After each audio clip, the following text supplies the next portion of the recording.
जी हाँ दोस्तों, आप सबका इंतज़ार ख़त्म। आ गया है पवन सिंह का पुदीना 2 का पोस्टर। आप लोग काफ़ी दिनों से इंतज़ार कर रहे थे कि पवन सिंह का पुदीना 2 सॉन्ग कब आएगा। तो आप लोग को इस पुदीना 2 सॉन्ग का पोस्टर आज रिलीज हो गया है और इसका गाना तुरंत आने वाला है। आप लोग को बता दूं कि दोस्तों, पुदीना 1 जब आया था दोस्तों, पूरा भोजपुरी इंडस्ट्री में तहलका मचा दिया दोस्तों। और उसमें दोस्तों कॉमेडियन स्टार रवि पंडित जी मुख्य भूमिका निभाए थे।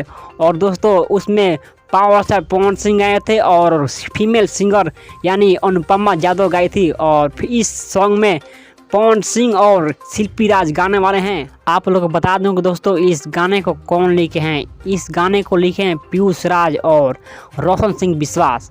और इस गाने को म्यूजिक से सजाए हैं प्रियांशु सिंह और इसका निर्देशक हैं रवि पंडित। बात करूँ इस गाने का रिलीज डेट के बारे में तो दोस्तों, इस गाने का रिलीज डेट का आती कोई खबर नहीं आया है। आप लोग को आते ही आप लोग को बता दिया जाएगा दोस्तों। तो आज का ताज़ा खबर यही था दोस्तों। आप लोग को वीडियो कैसा लगा, हमें आशा है कि आप लोग को वीडियो अच्छा लगा होगा। तो आप लोग को वीडियो अच्छा लगा होगा तो एक लाइक कर दीजिएगा और हमारे कमेंट बॉक्स में एक कमेंट कर दीजिएगा और चैनल को सब्सक्राइब कर लीजिएगा। तब तक के लिए दोस्तों मिलते हैं नेक्स्ट वीडियो में। जय हिंद, जय भारत।